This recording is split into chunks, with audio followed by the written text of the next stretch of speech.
Hey guys, this is Locke. This is my review of Zazan the Unkillable. As you can see, I'm planning to do a totally different type of review than the ones that I've done before. So please let me know which one you prefer. If you prefer like this style where I'm going through the War of the Visions calc, or if you prefer to be talking about the units with like some text on the screen or something. That's that style that I've done before, if you look at my other videos. Anyway, now I'm going to get into it. So Zazan the Unkillable, he is a 100 cost unit with move 4, jump 2. He has a unique main job that's called the Undying Fighter, and he comes with Viking and Paladin passive. Um, if you look at his TMR skill, it's good and bad. I mean, it provides unique effects of increased earth attack and increase earth resist penetration. But I think it's also bad at the same time because I don't think too many people will be building earth resist penetration. Sorry, I don't think too many people will be building earth resistance. So the penetration of it isn't. I don't think it'll be as useful as some other effect. However, increased earth attack is nice, and it would stack with another buff, like for example, increased slash attack. So it's not bad. It's just like I wouldn't build this for a like for a TMR. Like I would probably leave it at level 1 if I would have had it, because I don't think it's useful enough to for me to use often. Like I would probably use some other item, and it's also a cloth piece. So if it's a cloth piece and I equip this as a TMR, I can't use a like a different cloth piece on his second slot, because his first slot is probably going to be a weapon, and then a second slot, if I'm using this as a cloth piece, I can't use a different cloth piece basically. His mastery isn't bad. It gives you, the general 10% Earth increase, sorry, 10% HP increase for Earth allies and 15 Earth attack for Earth allies as well. But he also increases slash resist penetration and increases evasion rate. So both of those points I'll actually expand on later. I'm actually going to start with his stats, and I'm not going to go through all of this. I'm just going to go through some of the main points. So first of all, his agility is very, very high. He starts with 37 base, plus from the job stats another 25, and then he gets from the board stats he gets 4 plus 3 if you get him to all the way to 120, which comes up to 69 agility. This is basically in the range of Federica and Ketone. Um, the calculation of agility is different because like the main stat is different from the board stat when you're looking at different calculations. So I'm not going to say this is better or worse. I'm just going to say in the range of. Basically, he's very, very fast. However, if you look at his HP, when I first saw him, I thought he would be a tank. That's, for some reason, that's the impression I got when I looked at him. But his HP is actually on the lower side. It's actually lower than the regular N version Zazan at level 120. Instead, he has very high luck. His luck is basically on par with 2B. I think it's actually, if you look at the index, which you can go like this and click on other and then index, you can see that his agility is, sorry, not agility, his luck is actually higher than 2B, one of the highest luck-based characters in the game right now.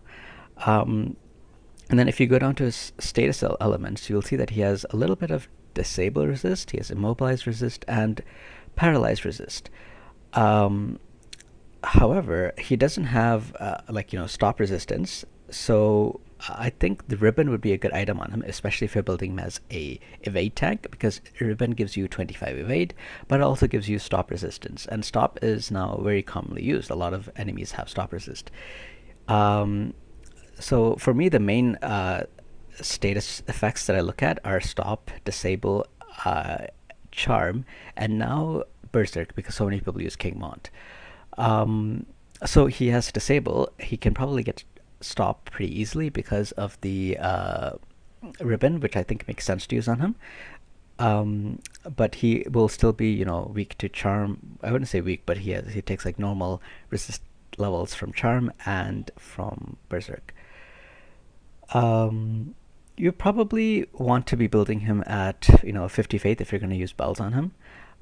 So I don't know if you would like you wouldn't be taking an increased percent to get inflicted with these negative elements. You'll probably take like like 25% or not 25. Yeah, I think it's like 25% chance or so from regular skills. If his faith was up at 97, he would be taking like a 49% chance to get afflicted with these skills like stop, right? So at least if you're running him at 50 faith, which you should be, because there's no reason at all to be running him at 97 faith. Actually, I wouldn't say no reason, but there's little reason to be running at a 97 faith. So uh, that could be one other way of mitigating his status, like the debilitating status effects. Now let's get to the like the meat and bones of this review, his skills. So if you take a look here, his he comes with two new interesting passives. The first one increases his attack and defense penetration. The second one increases his agility and evasion. The second one is especially interesting to me because, first of all, he has very high agility, and you're also giving him an agility passive. So he is meant to be like one of those characters like Ketone that has high movement. He has, move 4, jump 2. He has high movement, he has high agility, he's supposed to get in your face, and if you build him evasive, similar to Ketone, he's going to go in and try to eliminate your opponents before they have a chance to do anything. And in addition to being evasive, he has other skills, like on his paladin subjob, like Immortal Spirit, that lets him survive longer because he's able to ignore fatal damage once with the Immortal Spirit skill. Um, However, he doesn't directly have a skill that increases his evade. Like for example, the samurai skill that gives you plus 25 evade, or the thief skill that gives you plus 42 evade. He doesn't have something like that, so you probably have to take somebody else on the field with him that is able to give an evasion buff. I mean, you don't have to, but if you're going to be building him evasion and you want him to evade, like if evade is the main thing you're going for, you probably want someone who can give him like some kind of evade buff. You also could use Nivlu's TMR, which gives an evade buff of 30 as well for 3 turns. That's another way of getting around that. So his other skill, Sharpened Blade, increases attack, and the interesting to me here is the defense penetration, because if you look at him, I talked about his master ability before. He has slash resist penetration, and now he has defense penetration, as TMR gives you earth resist penetration. If you look at his card that he's coming out with, he gets more slash resist penetration as well. So he's basically meant to do a lot of damage, and he doesn't want to give the opponent much of a chance to mitigate that damage, because he has all these like resistant penetration skills and abilities.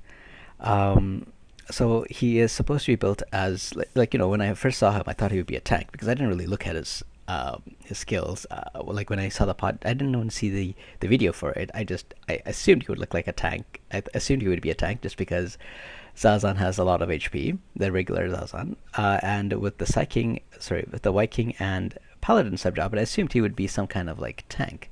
But his the build that he comes out with, especially for his main job, is not really a tank. You could build him that way because you could give him, for example, the Viking Lower and Holy Knight's Protection to give him increased HP and defense and build him as a tank. But from his main job, he's supposed to be a evasion kind of unit. That doesn't mean you have to go into evasion build, but that is how his main job is designed. I also think that his counter speed reflex is very interesting as well, because it gives him haste for 3 turns if it procs, which is, basically he's going to just be in your face if this procs, right?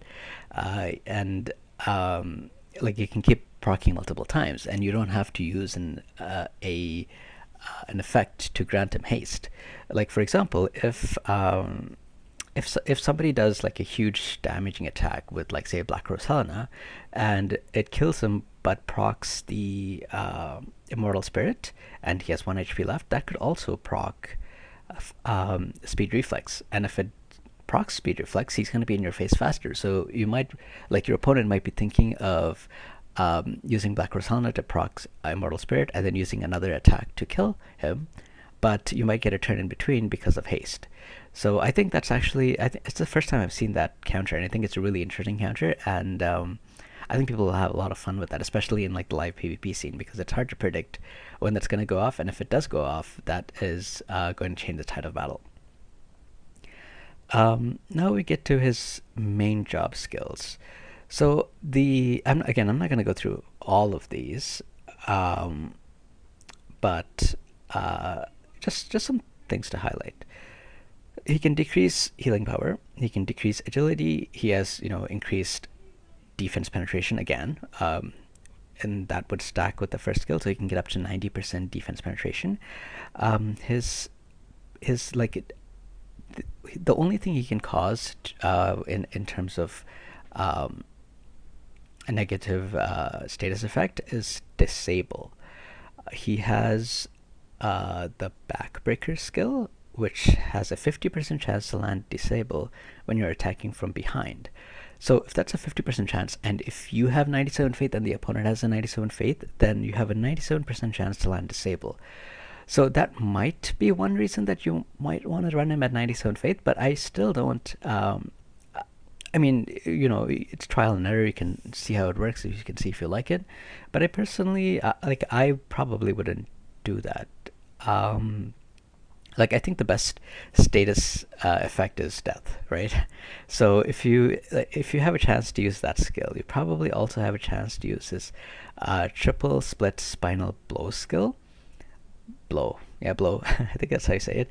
Skill, and that has the same modifier. It has a 200% modifier, and it also increases defense penetration. And if you're attacking from behind, you get a guaranteed critical hit. Now, there's another attack with the guaranteed critical hit called Sneak Attack, and that is not just a guaranteed critical hit, it's also a guaranteed hit when you're attacking from behind. Now, I'm going to assume this works the same way, which means if you're up against an evasion team, this skill would probably give him 100% hit. Now I need to verify this, and I probably won't personally be able to verify it because I don't plan on pulling or building him. So I'll have to see him in action, or I have to ask other people that have built him to make sure they can verify it. So take this specific part with a grain of salt, but because of how sneak attack works, I would assume it works the same way, that it gives you a 100% guaranteed hit in addition to being critical when you're attacking with that skill. And because of slash resist penetration and defense penetration, I think he would probably be able to do a lot of damage with that skill. So I think it'll probably be more useful than the backbreaker skill, because I mean, sure, if you can't kill him, you can't kill someone, increased chance to do disable is good. But remember, he also has low resistances, right? Like, he doesn't have any stop resist unless you give it to him with that other item I talked about. He has a small chance to resist disable. He doesn't have any charm resistance. He doesn't have any berserk resistance. So if you're running him at 97 faith, those are all things that could shut him down. And it actually goes, it even works while he is, it works through Immortal Spirit. So if, for example, if an enemy disables him and then kills him, Immortal Spirit procs, but he still stays disabled. That is not the case with Revive, and I'll talk about Revive later, but like Revive re-raise, if he is disabled and then he dies and he re-raises, then disable is gone. But if Immortal Spirit is procced, those effects stay with him. So I don't think the backbreaker skill is enough of a is compelling enough for me to run him at 97 faith. I would probably leave him at 50 faith, but it is there. Like, that is something you have to consider if you're planning on building him. Kingpin Smash seems a bit underwhelming to me. I mean, okay, it's 250% modifier, which is great. It's a very high mod skill. The range and height range isn't that impressive. It's just a height range of it's just a range of 3, height range of 1, and it doesn't have any other secondary effects. So I don't know. To me personally, it doesn't seem that interesting. So leaving him at 115 might actually be an okay decision. You don't have to, especially because you only have 2 weeks, and maybe you want to save some Vizier. Maybe you can just get him to say like 115 or even lower, and then slowly build him up to 120 over time. That's what I'm doing with 9S. If you've seen him, if you've been seeing my video, you've seen me using 9S in like a couple of CMs right now, and when at 115 he's doing pretty good. I was able to come into top 10 twice with like a 115 9S. And I think 9S's 120 skill is better than Zazan's 120 skill. So I mean, if you want the best stats, if you want the best attack, the best HP, the best luck that you can possibly have on him, yeah, you should probably get him to 120. But I don't think you need to hurry just because his job level 25 skill isn't that impressive to me. Um, Now, if you go look at his sub-job skills for Undying Fighter, he has one skill that increases his agility even more and decreases his chance of being targeted. Now, obviously, the decreased chance of being targeted doesn't really matter for live PvP stuff, but if you're using him for things like auto PvP, for Guild War, and things like that, it is interesting, but would still say you hold on for a second because obviously you want to use his fake death skill and you want to use his immortal spirit. Actually, I should probably talk about the fake death skill a little bit more, but let me finish this point and I'll go to his fake death skill. So there are already two skills, two like buffs that you want to use before you use low profile, most likely. So with that being the case, it's very, very unlikely that you get a chance to use three buffs in an auto battle fight. So I don't see him just having much of a chance to use low profile. Um, so I mean, if he could, I think it would be a great skill, but I just don't see him. And also, I mean, if you're going Paladin sub anyway, you can't really be going Undying Fighter. So I guess he would only be able to have a chance to use Fake Death and then low profile. But is that better than the Paladin sub jobs? I mean, I don't think so. Maybe in some situations, like the tower content and something, maybe it's okay. But typically speaking, I think the Paladin sub is the best one. Uh, but if you want to go Undying Fighter and make sure that he doesn't get targeted, I guess this is one way of doing it. Now let me go talk about the fake death skill that for some reason I just looked over. This is basically 200% chance to auto revive. It's like the re-raise skill. It's the one that Yuna has basically, but it targets himself. Uh, it's a fantastic skill. There are only a couple of skills that can remove the re-raise buff, which comes from Gilgamesh and Dwayne. And while he re-raises, he also gets rid of any debuffs that are on him. So if you get Berserked and he re-raises, the Berserk effect is gone. So that's a nice side benefit from the Fake Death skill that is not the same with Immortal Spirit, which I already talked about. So I think it's great. And if you have both Fake Death and Immortal Spirit on, when you die, Immortal Spirit will proc first, and then Fake Death will proc second.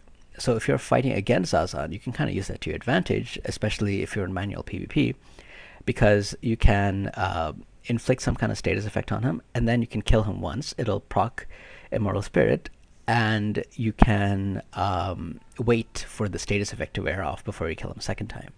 Because if you kill him right away, then you kind of lose the benefit of having the debuff, because it basically cleanses the debuff and it gives him a re-raise. So I think really a unit having both Fake Death, which is re-raise, and Immortal Spirit in one kit is the most unique thing about him, because basically under normal circumstances you have to kill him 3 times, and usually that means, like, in a PvP scenario, you have 3 units, enemy has 3 units, so by himself he's keeping all 3 units preoccupied, and on top of that, if you're running him evade, not all the units can even hit him. So I think he's going to be very difficult to take out, unless your opponent has specifically prepared to counter him by bringing a lot of like accuracy units. And you don't even need to use him in a full evade team. Let me go into that a little bit more when I'm talking about vision cards. But like even just by himself, you can keep an enemy team preoccupied, because of them probably needing some kind of evasion to deal with them. Sorry, not some kind of like accuracy to deal with them. And even if they get a lucky hit here and there, they have to get lucky hits like many times to be able to kill him, because of 2 of these skills, like Immortal Spirit and the re-raise skill. So that's definitely a very interesting mechanic, and I think it's quite powerful. But anyway, let's move on. So the Viking subjob, I mean, you guys have seen this before, so I don't really want to go through it. I don't really think there's anything too interesting there. Maybe Drained Cyclone, because it gives him a way to keep regenerating his HP as he's like reviving himself and everything, but I don't think it's worth it more than the paladin skills. So under the paladin subjob, um, he gets three. Well, he gets quite a few good skills really. He gets Blade Bash, which also has a chance to inflict stun if you're looking for that. He gets Divine Grace, which increases his max HP, which might help him to engage a little bit if he needs even more buffs than the Immortal Spirit and the Fake Death skill. His Sentinel is interesting because, first of all, obviously it gives him 45 defense and spirit, which helps you to get close to the enemies. However, it decreases your evasion rate by 60.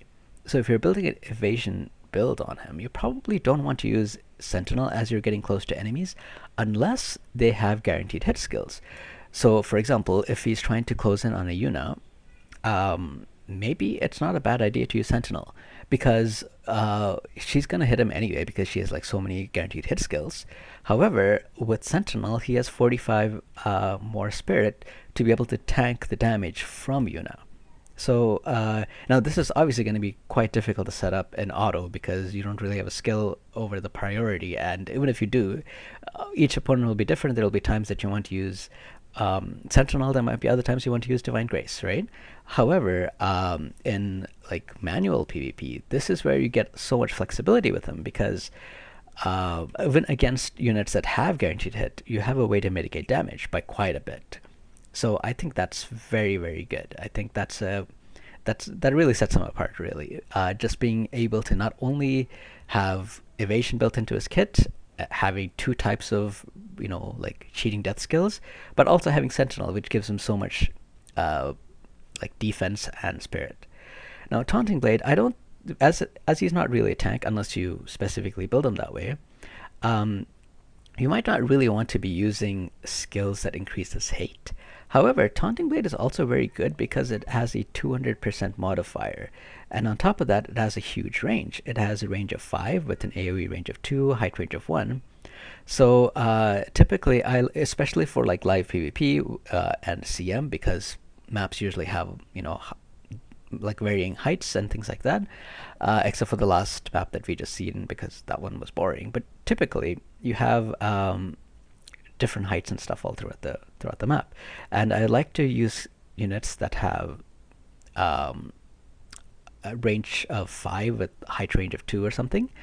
And this is his only skill with a range of 5, and it has a 200% modifier as well. So you can just use this as like a high damaging skill. You don't have to use it as just it increases hate.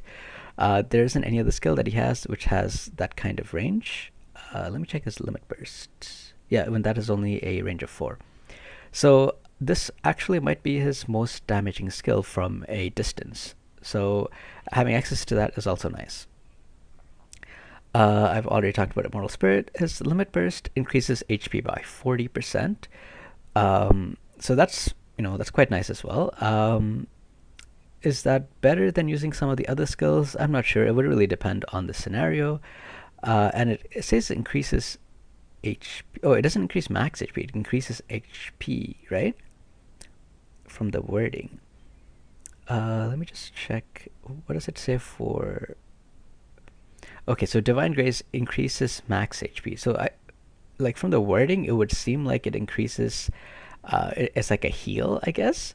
So if it is a heal, that's obviously very useful because, as he's taking damage, if you've taken like one guaranteed hit, he gets close to the enemy and uses this to recover 40% of his HP. That would be great. But if it's a max HP skill, it's, I think,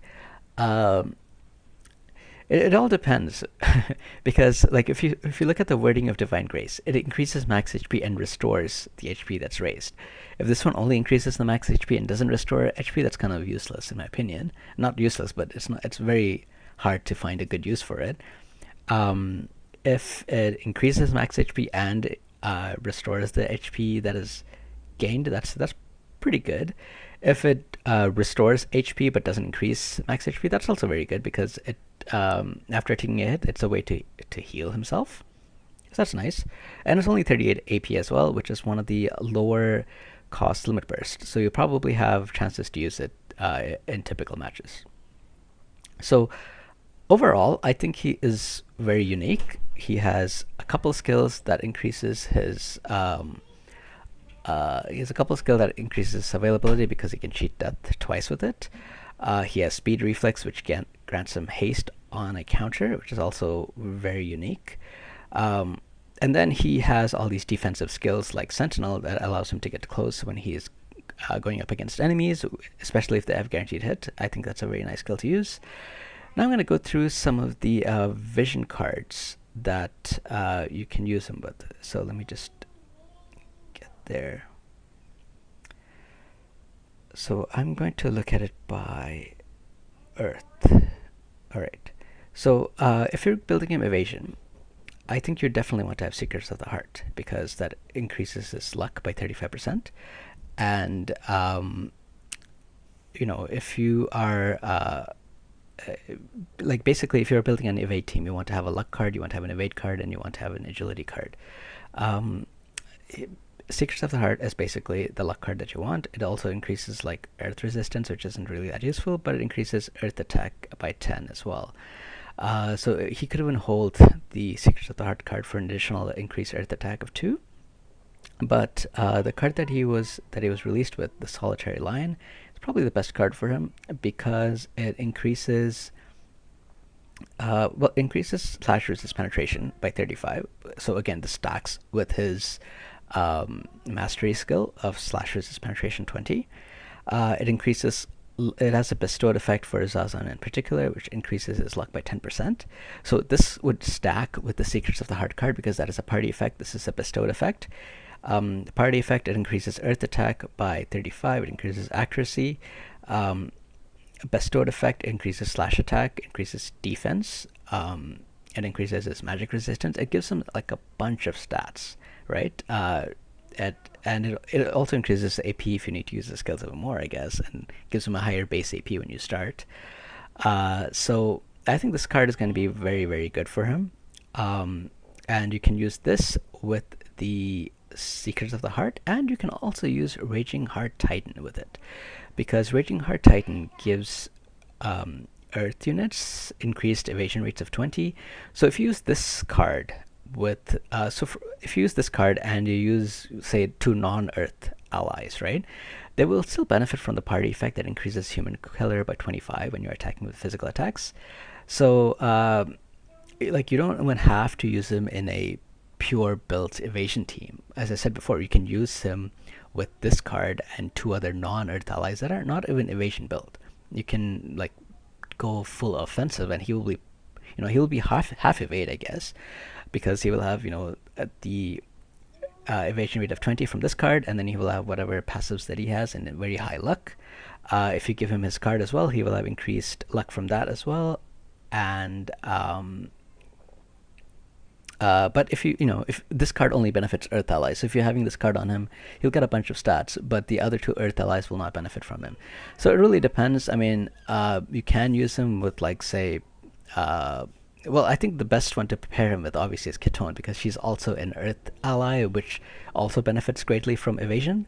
So him and Ketone will be quite a pair to deal with, and they will be obviously very, very difficult for units like Frederica and Nivlu, which I know a lot of people hate and had such a hard time approaching in the last class match. So this guy and EX Ketone are definitely going to be basically a hard counter for these gunner teams like Frederica and Nivlu teams. So you can build them, you know, like Zazan, Ketone, and whatever other Earth ally you want. You can go full evade, but you don't have to. There is a lot that you can do. There is one weakness that he has, actually, which is his TP is quite low compared to others. Like it's only 128, and with all these skills that he wants to use, like he wants to use, you know, the fake death skill, he wants to use Immortal Spirit, that already drains like 60 TP.